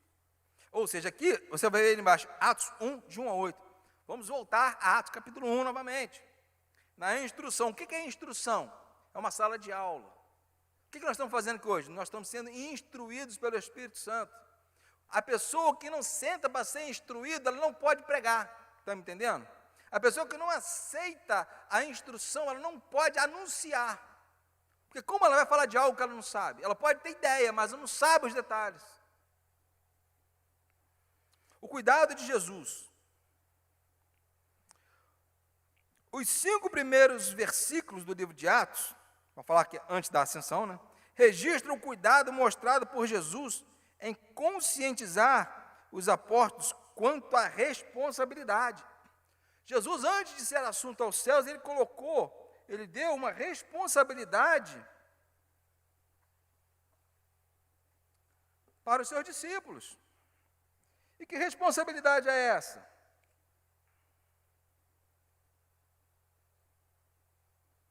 Versículo 4 do capítulo 1. E comendo com eles, determinou-lhes que não se ausentassem de Jerusalém. É uma ordem. Não se ausentem de Jerusalém. É uma ordem para mim e para você hoje. Jerusalém hoje é a nossa casa. Não se ausentem de Jerusalém. Mas que esperassem a promessa do Pai, a qual disse ele, de mim ouvistes. Ou seja, vocês ouviram. Vocês são minha testemunha. Ele está falando, antes de falar o versículo 8, aqui no versículo 4, ele está falando, vocês são minha testemunha, porque vocês me ouviram. Não se ausentem de Jerusalém, por quê? Porque a promessa de meu Pai, a qual disse ele, de me ouvistes, porque João, na verdade, batizou em água para o arrependimento. Mas o que eu vou dar para vocês é muito superior àquilo que João realizou. Vós sereis batizados com o Espírito Santo não muito depois desses dias. Ou seja, a promessa que ele tinha feito, que todos eles ouviram, iria ser cumprida na vida deles. Aí você vai ver que eles ficaram ali em Atos dos Apóstolos, no cenáculo. Depois desse ato aqui, eles foram lá para o cenáculo. Vocês vão ver que eles ficaram lá 10 dias de oração, unânimes no templo e orando. Até que a promessa do Senhor foi enviada para eles. É a instrução, ele instruiu para que eles fizessem isso. Os 5 primeiros versículos, eu já falei sobre isso, que eles não se ausentaram de Jerusalém. 40 dias após o quê? 40 dias decorreram entre a ressurreição e a ascensão de Jesus aos céus. Depois que Jesus ressuscitou, ele passou 40 dias nessa terra, instruindo, ensinando, preparando o povo. Esse espaço de tempo tinha um duplo propósito. Qual era o duplo propósito? Ponto importante para você. Anota aí. Primeiro, a incontestável prova de que Jesus de fato ressuscitara. E 2, as diretrizes acerca do reino de Deus. Esse era o propósito que Jesus ficou um pouco mais. Outro ponto importante para você também aqui, ó, a ressurreição de Cristo pareceu reacender no coração dos discípulos o nacionalismo, antes apagado por causa da sua morte na cruz, aquele baque que eles tiveram. Jesus agora volta como uma bomba de ânimo sobre eles. E eles podiam crer que o reino prometido por Jesus pertencia a Israel, ainda que os romanos fossem soberanos até aquele momento. No entanto, anota isso que é importante, só de uma coisa queriam saber: quando o reino de Deus seria restaurado. Veja que a preocupação deles estava na terra. Quando é que o Senhor iria restaurar? Jesus vai falar para eles: olha, não compete vocês a saber aquilo que o Pai já determinou.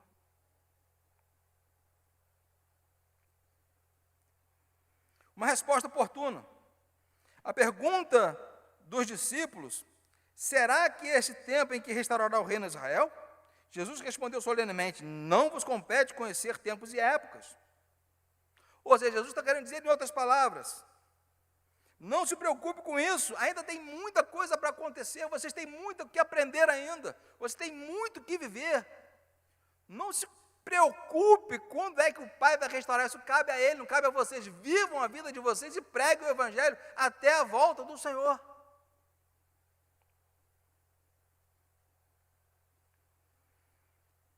Os discípulos, com sua resposta à sua pergunta, receberam uma promessa e uma comissão. Eles pensaram que Jesus ia responder uma coisa para eles, mas Jesus disse: não. Se vocês ficarem firmes, eu vou dar uma promessa para vocês. Quero o quê? O revestimento de poder. Mas eles tinham que ficar em Jerusalém e aguardar.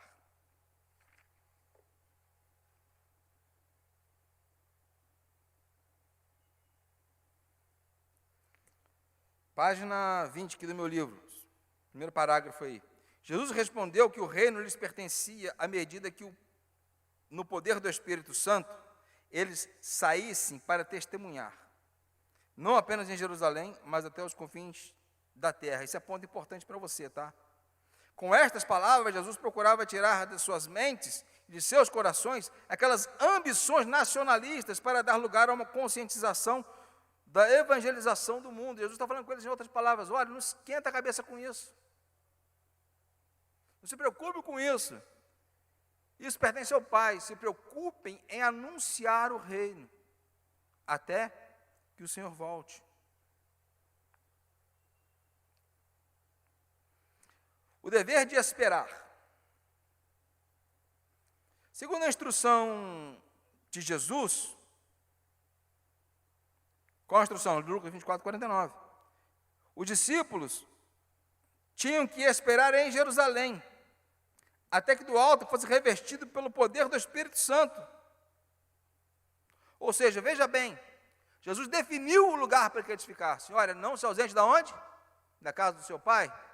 Não. Não se ausente das suas voltas, do seu trabalho? Não. Fique em Jerusalém. Ele definiu o lugar da promessa que eles iam receber. Fiquem em Jerusalém.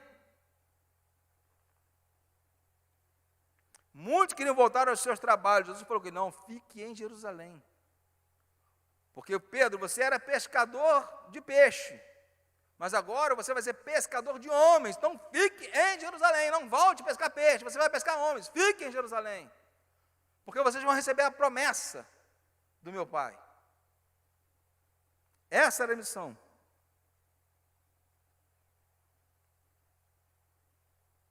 Até que do alto fosse revestido de poder. Há várias maneiras de se esperar. O servo infiel espera supondo que o Senhor vai demorar, outros o esperam acomodadamente. Mas segundo a orientação de Cristo, a verdadeira espera inclui a expectativa, oração e consagração, como ainda veremos no decorrer desta lição. Ou seja, todos esperavam unanimemente com consagração. Eles esperavam com oração. Ou seja, havia toda uma preparação para poder esperar aquilo que o Senhor iria dar. E todos, a Bíblia vai dizer que esperavam unanimemente no templo, até que do alto fossem revestidos pelo poder do Espírito Santo de Deus. Exercícios, agora texto 2. A ascensão de Jesus aos céus. O que é a ascensão? A ascensão é a elevação, como já expliquei na introdução, na primeira lição. É a elevação. Olhando para cima. Usando esse tópico aqui, eu posso perguntar, para quem é que nós temos olhado em épocas que nós estamos vivendo agora? Nós estamos olhando para onde? Estamos olhando para baixo? Ah, que tristeza, eu não estou indo na igreja, não estou tendo culto. Ah, que tristeza, eu não estou podendo trabalhar. Ah, que tristeza, eu não estou podendo ir na rua, no shopping passear. Você está olhando para baixo, meu irmão? A orientação é olha para cima. Porque é do alto que vem as bênçãos de Deus. É do alto que vem o poder de Deus. É do alto que vem a instrução. É do alto que o Espírito vem e nos enche. É do alto que vem o derramamento. Para que você possa ser cheio. Ali, um verdadeiro êxtase encontrava seus discípulos, olhos e corações elevados para o céu, na ascensão do Senhor. Divisando o mestre amado, subindo às alturas, ou seja, olhando e vendo aquele fato sublime. Isso é ponto importante para você, anote aí. Dele subindo às alturas, ressurreto e triunfante, oh glória, aleluia, até que uma nuvem os encobriu. Que nuvem é essa? É aquela mesma nuvem que acompanhava o Senhor no Antigo Testamento, é a nuvem da glória de Deus, é a Shekinah do Senhor.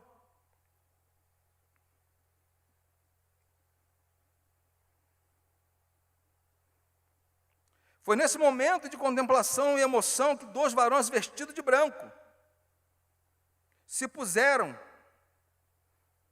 ao lado deles e disseram: varões galileus, por que estáis olhando para as alturas? Este Jesus que dentre vós foi assunto aos céus, virá de modo como viste subir. Ponto importante para você. Eu quero falar sobre esses varões, mas não sei se é aqui agora. Um pouco mais à frente. Significado da ascensão de Cristo. Ponto 1. Você pode vir em Atos 1:9. A ascensão de Jesus aos céus significou um final. Um estágio passara para outro, ou seja, uma transição. Porque um outro estágio agora estava se iniciando, porque até agora eles estavam com o mestre aqui na terra.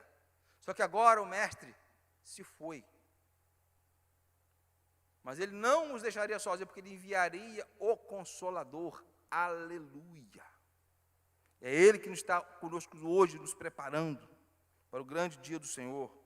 Um estágio passava para o outro, completasse o tempo em que afirmava-se no Senhor visível, sempre presente de forma humana. Agora importava viver sob a influência de sua presença experimentada pela fé. Ou seja, agora eles iam aprender o que é viver na fé, irmãos.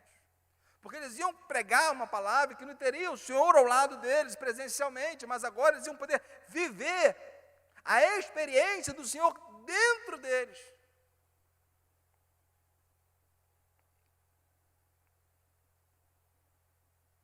É gratificante lembrar que o Senhor, ainda que invisível aos nossos olhos, sempre ouve, vê e conhece tudo.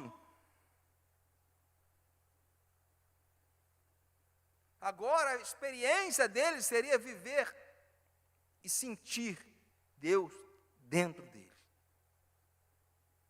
A palavra que o Senhor falou que nunca nos abandonaria. Ele está aqui nesse momento, Ele está aí com você nesse momento, te instruindo, te enchendo. Essa palavra. Tenho que ver pela fé. Testemunho ocular. E nós hoje somos também testemunhos oculares daquilo que Ele tem feito nas nossas vidas. E isso serve de testemunho seu, para que você possa anunciar para outras pessoas, para que eles possam entender e praticar, e aceitar e receber, através de um bom exemplo, como bom administrador de Senhor nessa terra, como um bom embaixador que você é, que eu sou, no nome de Jesus. Ponto 2. Ou seja, agora, irmãos, passou o tempo de aprendizado. O que o Senhor ficou com eles 3 anos os ensinando, agora é o tempo de se viver na prática. Agora começa-se a prática, agora eles vão viver aquilo que o Senhor os ensinou através do poder do Espírito Santo, que iria orientar a igreja, como tem orientado a igreja hoje, dando estratégias. 2. A ascensão significou um começo. Os discípulos tiveram um coração pleno, transbordante de alegria, e iniciaram, depois de ser revestidos de poder, a era da proclamação do Evangelho a todas as gerações. Ou seja, no começo eles pensaram, agora acabou, o mestre foi embora, estamos sozinhos. Mas eles perseveraram unanimemente em oração, até que do alto eles foram revestidos de poder, e a vida deles foram transformadas naquele momento. Eles puderam ver que eles não estavam mais sozinhos, que agora o Senhor estaria com eles, está conosco por todos os tempos, por todas as épocas. E essa geração daquele tempo transformou o mundo daquela época. E essa não é diferente a missão nossa nesses dias. Outro consolador. Segundo parágrafo. Foi esta promessa divina ainda viva na mente dos discípulos que lhes fez transbordar o coração de alegria em face à iminente ausência física daquele que os amava e protegia no dia a dia. Nós não vemos Jesus hoje face a face. Nós sentimos Ele. Ah, mas a Bíblia foi escrita por 40 homens em 1500 anos, em épocas diferentes. A Bíblia, muitos falam, você vai falar muitas vezes com um católico, vai falar, a Bíblia foi escrita por homem, palavra de homem. Mas você falou, não, senhor. A Bíblia ela foi escrita por homem porque Deus precisava usar homens para escrever. Mas o autor da Bíblia não é homem, não é humano. O autor da Bíblia é Deus. Tanto que você vai olhar as Escrituras e você vai ver como completa a outra. Foi esta promessa divina ainda viva na mente dos discípulos que lhes fez transbordar o coração de alegria em face da iminente ausência física, daquele que os amava e protegia no dia a dia.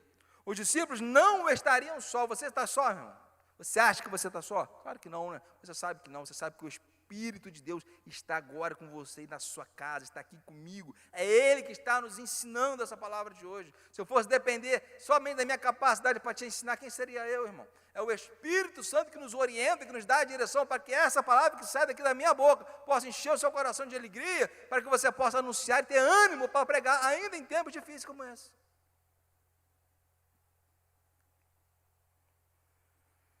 O Consolador Divino seria enviado como autoridade de capacitar-lhes para o desempenho da desafiadora obra que o próprio Cristo lhe confiara. O Espírito Santo, irmãos, Ele é o nosso ensinador. O Espírito Santo é o nosso instrutor. O Espírito Santo é o nosso intercessor. O Espírito Santo é o nosso paráclito, nosso advogado. O Espírito Santo é o nosso consolador. Exercício, vamos passar para o texto 3.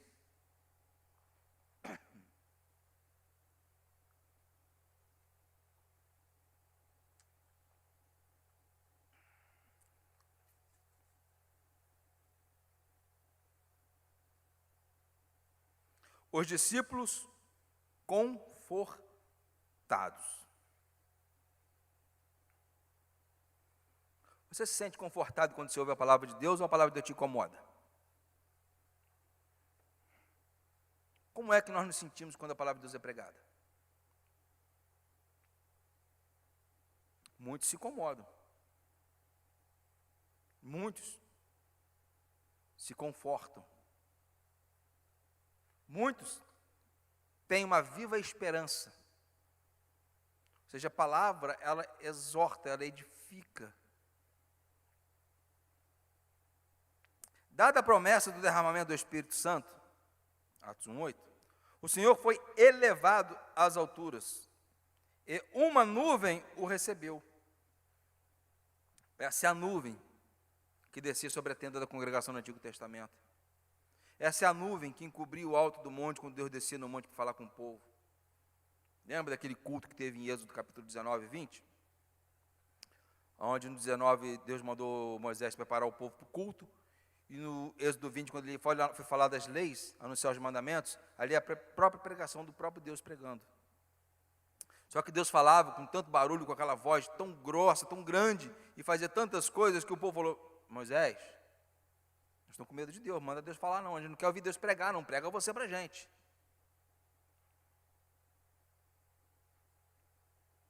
Naquele tempo eles tinham medo de Deus. Esse medo foi tirado, hoje não temos mais medo de Deus. Hoje nós amamos a sua presença. Ocultando aos olhos dos discípulos, de olhos fitos no céu, enquanto ele subia, eis que junto deles se puseram quantos varões? 2 varões vestidos de branco, aos quais lhe disseram: varões galileus, por que estás olhando para o céu? Esse Jesus, que dentre vós foi recebido em cima no céu, há de vir, assim como para o céu o vistes ir. Veja bem, por que 2 varões e não 1? Por que quando Jesus foi enviar na missão dos 70, ele mandou: vai vocês 2, de 2 em 2? Por que Paulo andava com Barnabé? Por que depois passou a andar com Silas e Barnabé levou Marcos? Por que 2 em 2? Porque ninguém pode fazer nada sozinho, irmão. Nós somos dependentes. Somos dependentes de Deus, somos dependentes um do outro.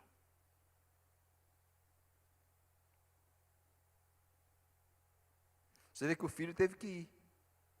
Está hoje à destra do Pai. Mas ele enviou o Espírito Santo. E ele falou: olha, onde eu estou, o Espírito Santo está. Eu, o Pai e o Espírito Santo somos um. É por isso que quando nós oramos, nós sentimos a presença de Deus, nós não estamos sozinhos, porque Ele está conosco.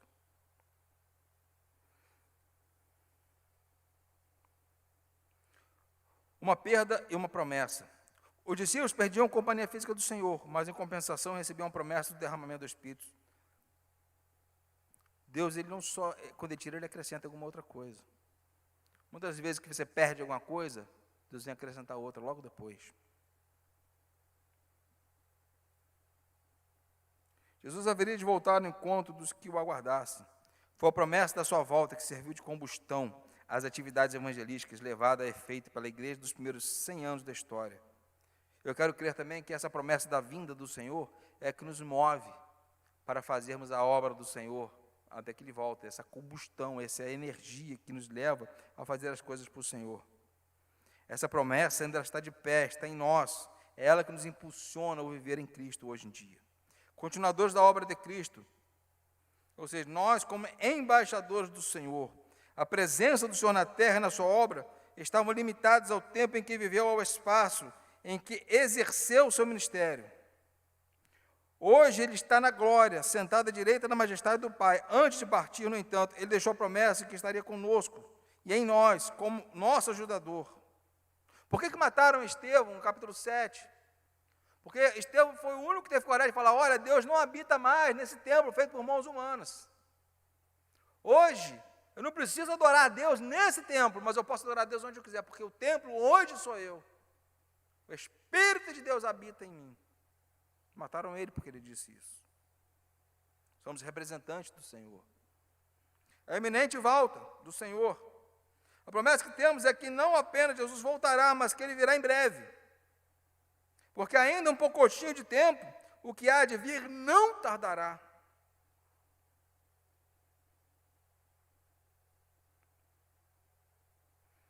O Senhor, muitas vezes pode até pensar, Senhor, volta logo. Por isso, você inventa um monte de motivo para o Senhor voltar. Não adianta você inventar motivo, o Senhor vai voltar na hora que ele tiver que voltar, ele não chega atrasado, ele chega na hora certa, amém? A promessa da volta do Senhor é a soma de todas as demais promessas que a Bíblia Sagrada registra. Porque é na volta do Senhor que tudo vai combinar. E ainda assim, quando ele voltar, muitas outras coisas terão além, para que seja feito. Vai acabar um ciclo e começar outro. Vai acabar o ciclo e começar a dispensação eterna, da eternidade. Enfim, a certeza de que ele voltará propicia-nos antegozo de aqui vivermos como já se estivéssemos palmilhando nas ruas douradas da Nova Jerusalém. Não importa quando ele vai voltar, nós sabemos e temos a certeza que ele vai voltar. Não devemos perder essa esperança. Porque o crente, eu costumo dizer que ele vive de três coisas: de esperança, de fé e de amor. Faltou uma dessas coisas, aí nós estamos perdidos.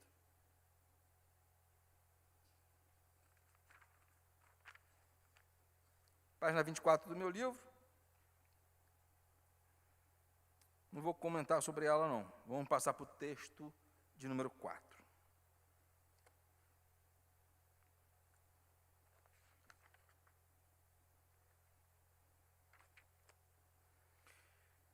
Texto de número 4. Os fiéis em oração. Qual é o elo de comunicação entre os fiéis e Deus? Se quiser anotar no seu livro aí, qual é o elo? Oração.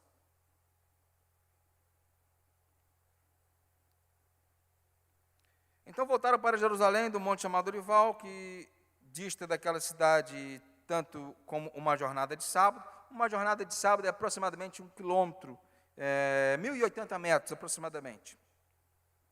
Quando ali entraram, subiram para o cenáculo, onde se reuniram Pedro e João, e aqui vai falar o nome dos discípulos. Todos estes perseveravam unânimes em oração com as mulheres, com Maria, mãe de Jesus, e com os irmãos de Jesus, que Jesus tinha outros irmãos. No cenáculo. O que é o cenáculo? Eu não sei se você é como eu, tem uma casa, que em cima dessa casa tem um terraço. E esse terraço abrange todo o espaço da casa, que está embaixo. Lá naquela região, o cenáculo, em vez de eu chamar de terraço, eu poderia chamar de cenáculo. Em algumas outras casas, é como se tivesse assim um mezanino. Sua sala está embaixo, tem um lugar alto, onde você pode ficar à vontade. Isso é chamado de cenáculo até hoje, lá naquela região. É construído no andar de cima. Sinônimo de cenáculo, salão elevado. O cenáculo, uma sala ampla, geralmente no andar superior, seria provavelmente parte da casa de Maria, não Maria, mãe de Jesus, mas Maria, mãe de João Marcos, porque a mãe de João Marcos, que era sobrinho de Pedro, que era aquele que foi com Paulo e Barnabé, qual Paulo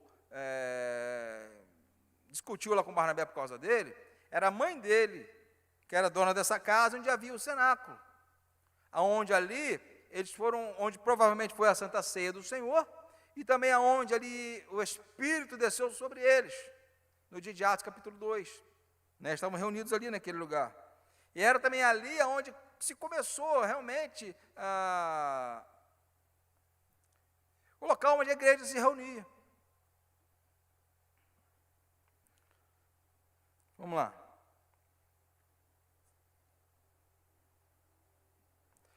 Os irmãos dele, terceiro parágrafo desse ponto aí, certamente eram filhos do casal Maria e José. Marcos, capítulo 6 e 3.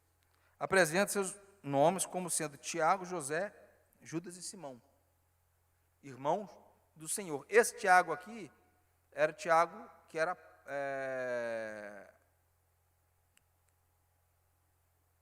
o irmão do Senhor, que era o apóstolo Tiago, líder da igreja.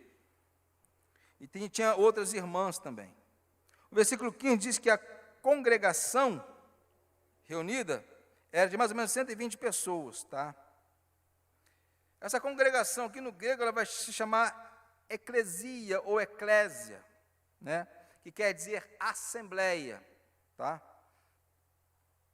Acho que eu vou falar um pouco isso à frente aqui, deixa eu ver se aqui. De qualquer forma, vou falar um pouco de uma vez. Essa eclesia era uma... a preposição ek no grego quer dizer dentro de, tá? E eclesia é chamados. Essa preposição ek, ela é dentro de ou dentre, mas também pode ser fora, no grego. Então, a assembleia era o nome que se dava quando os representantes de uma cidade, tipo os vereadores daqui hoje, iriam discutir em praça pública, e eles se reuniam em um lugar, e essa reunião era chamada de assembleia, por isso que era chamado para fora. Eles se organizavam numa praça, onde ali eles decidiam tudo aquilo que iria se fazer, se decidir na cidade. E é como se fosse uma câmara de vereadores, onde eles decidiam as coisas que iriam fazer. E a igreja, da mesma forma, teve esse nome de assembleia, de eclesia. Esperando em Jerusalém,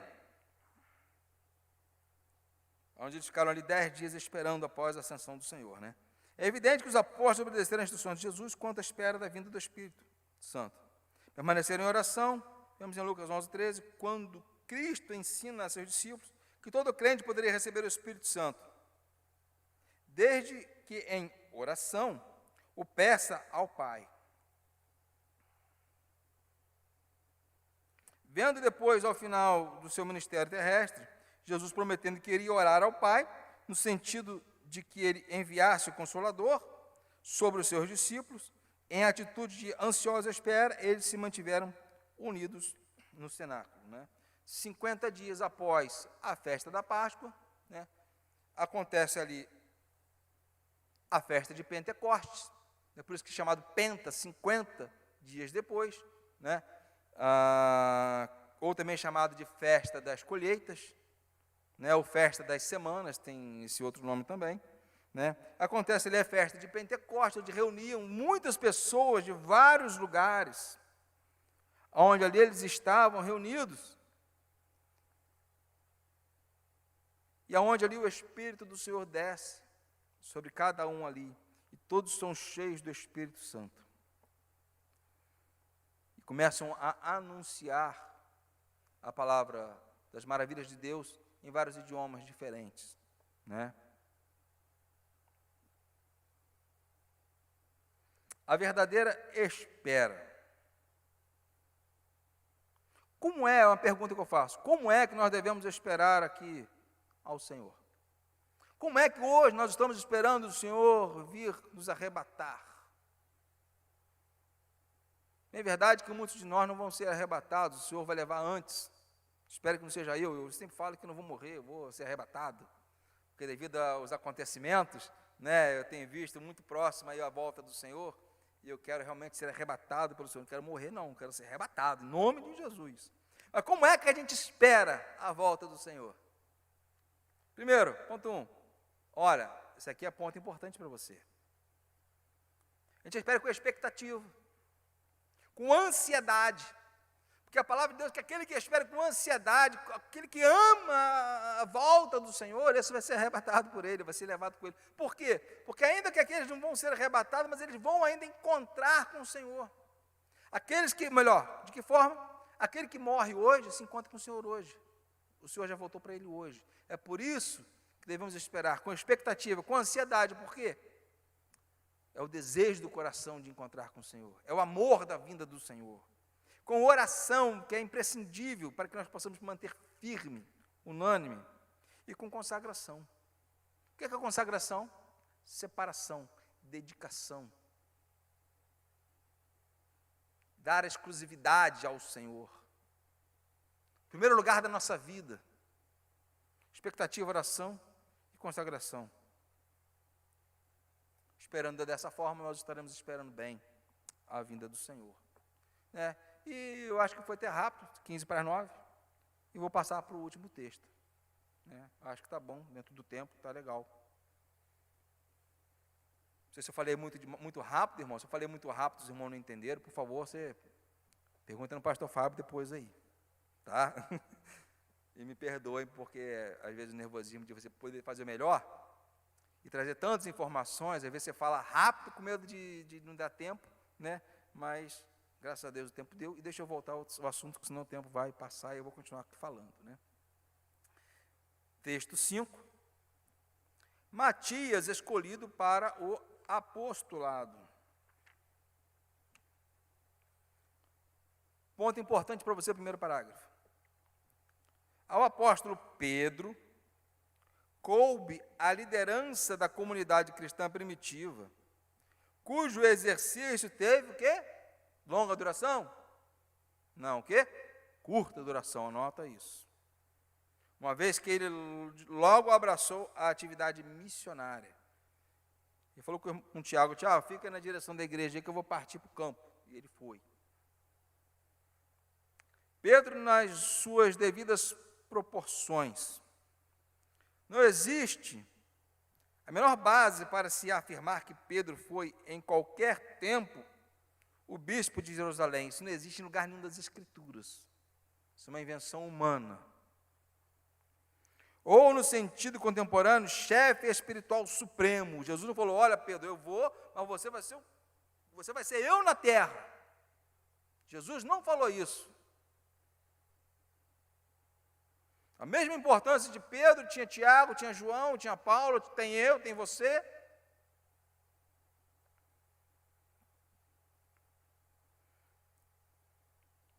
Usufruiu de uma reconhecida liderança por breve espaço de tempo, até ser transferida para Tiago, quem? O irmão de Jesus. Lembra que eu falei anteriormente aqui? Ele era o líder da igreja. Os 12 apóstolos, por todo aquele período, desempenharam um papel tão importante e distinto, de que por isso mesmo afasta toda e qualquer ideia de um episcopado absoluto. Ninguém pedia a Pedro, e Pedro não instruía ninguém, melhor dizendo, os outros apóstolos, o que fazer. Quem sempre instruiu e deu a direção foi o Espírito Santo de Deus. Parágrafo 2º. É igualmente veraz, ou seja, verdadeira, que nenhuma autoridade episcopal foi transferida de Jerusalém para Roma. Não há nenhum lugar das Escrituras que fala assim, olha, vocês têm que sair de Jerusalém, vai para Roma. Pelo contrário, Jesus falou o quê? Ficai, pois, em Roma. Não, aonde? Jerusalém. É a sede principal. Roma tem até a igreja lá, é a congregação, mas a sede é Jerusalém.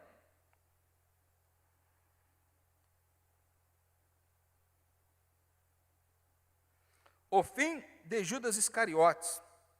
Segundo parágrafo desse ponto.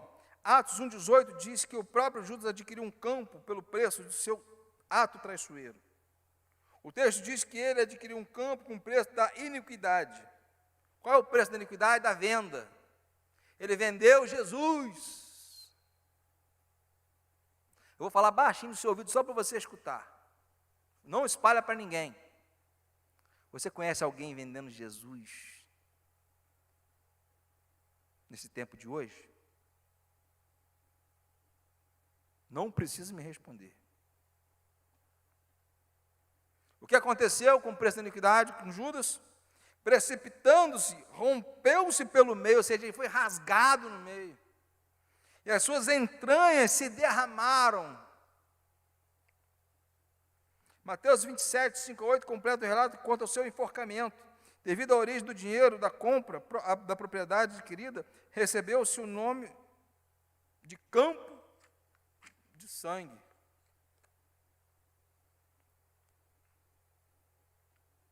Matias, o apóstolo substituto.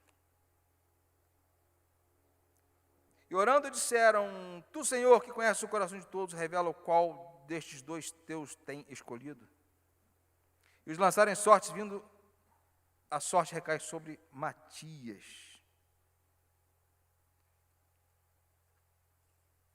Eu queria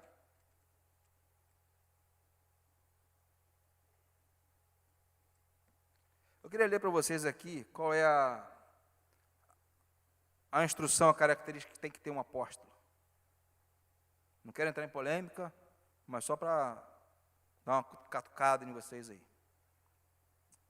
O apostolado hoje, será que é verídico? Muitos apóstolos por aí hoje.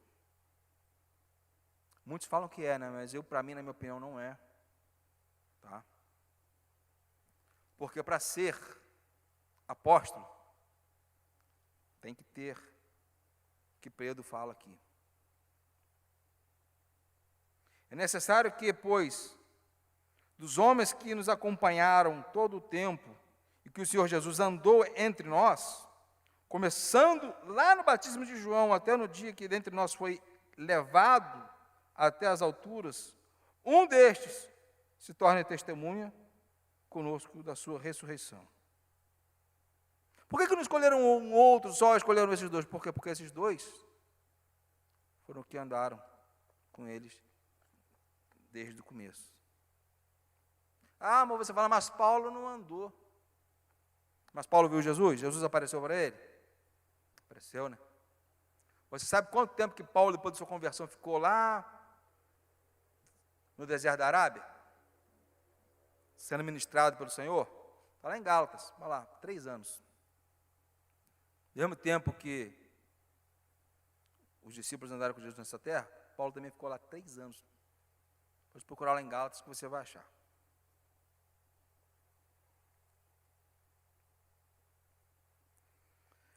Após a descida do Espírito Santo sobre a igreja, nunca mais se ouviu falar no Novo Testamento em lançar sorte, porque tinham lançado sorte sobre aqueles dois que iriam recair para ser apóstolo. Sem Consolador, ainda se dependia dessa prática tradicional. Por quê? Porque o Espírito Santo ainda não tinha sido enviado ainda. Depois que o Espírito Santo foi enviado, ele começou a falar com a igreja, dar instrução para a igreja.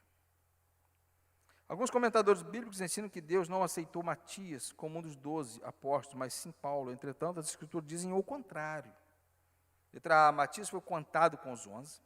Letra B, a expressão Pedro com os 11 inclui Matias. Havia 12 apóstolos antes da conversão de Paulo. C, Matias foi escolhido para cumprir a profecia. D, Matias tinha qualificações de apóstolo, como eu já li para vocês aqui. A escolha de Matias se deu em resposta à oração, porque eles oraram antes. F, Paulo não contou a si mesmo como um dentre os 11, melhor, dentre os 12, mas como apóstolo especial aos gentios. Os 12 julgariam os judeus, eram especialmente destinados aos judeus. G, Paulo não era um dos 12 de que se fez menção em 1 Coríntios, capítulo 15, 5. E letra H, que é um ponto importantíssimo para você hoje, para finalizar. Paulo tinha as qualificações de apóstolo, mas não como um dos 12, porque não acompanhara os discípulos desde o batismo de João. Amém? Louvado seja o nome do Senhor Jesus Cristo. Encerramos aqui essa lição, 1 e 2, primeira do livro de Atos dos Apóstolos. Espero que os irmãos possam ter entendido. Se ficou alguma dúvida, pode colocar no grupo, que depois nós vamos estar aí, à medida do possível, respondendo. Eu creio até que o pastor Fábio talvez possa ter feito ali, alguma dúvida, alguma coisa. Peço desculpa aos irmãos, se eu errei alguma coisa, e estou aqui também pronto para esclarecer aos irmãos. Vamos estar aqui orando para encerrar, Eu pensei que eu ia passar, mas graças a Deus, 8:55, tempo de qualidade, coisa linda. É só Deus, irmãos, que pode fazer isso, Só Deus, porque somos totalmente dependentes dele. Gostaria de chamar aqui o pastor Fábio, Em nome de Jesus, para estar encerrando em nome de Jesus. Muito obrigado, tá? Vou estar voltando na última lição, tá, irmãos? Em nome de Jesus. Amém. Graças e paz, amém? Então, nós iniciamos hoje, segunda-feira que vem, 19 horas, estaremos aqui então com a lição 3 e 4, ok? A prova, daqui a pouquinho, nós já vamos colocar no WhatsApp, já está ali já vamos disponibilizar a prova aí, tá bom? Irmão, com relação à prova, o exercício também vai disponibilizar o gabarito, mas lá no final do livro tem o gabarito lá, tá? Para te facilitar aí na hora do exercício. E com relação à prova, eu sei que às vezes pode ter alguma dificuldade em alguma questão. Então, meu irmão, se necessário for, vá lá no livro. Relê aquele capítulo de novo, relê aquele texto de novo, para você poder fazer a questão na prova com mais firmeza e certeza, ok? Não está colando não, pode ficar tranquilo. Se houver necessidade, para afirmar mais aquela questão ali, vá lá no livro, dá uma olhadinha no texto, lê de novo, tá, a questão da prova é essa aqui, ok? Vai ser benção. Deus te abençoe, até segunda-feira então, que vem. O nosso presbítero Leal está aqui, que é o esposo da Lucimar Leal. Se você não conhece o presbítero Leal, se você não sabe quem é o marido dela, da Lucimar Leal, está aqui nosso presbítero para estar orando e agradecendo ao Senhor por esse momento, tá? Deus te abençoe, em nome de Jesus. Amém. Pai, no teu nome, Senhor, os teus filhos, Pai de amor, acabaram de aprender sobre a tua palavra, Pai. Que a tua palavra, Senhor, falou através do Espírito Santo aos seus corações, Pai. Oh, Deus, o Senhor continua, Pai, abrindo a mente de cada um, Senhor, e trazendo, Pai, a resposta do céu que o Senhor tem para com cada um, Senhor. Que eles sejam, Pai, abençoados, Senhor, e que eles sejam, Pai, uns verdadeiros, Pai, amados, de levar a tua palavra, Pai. Senhor, seja com eles, guardando, dando uma noite de paz e um dia abençoado, se assim o Senhor nos permitir. E assim oramos a Ti e te pedimos, em nome do Senhor Jesus. Que a graça e a paz do Senhor seja com todos que aguardam a vinda do Senhor e que todos possam dizer amém.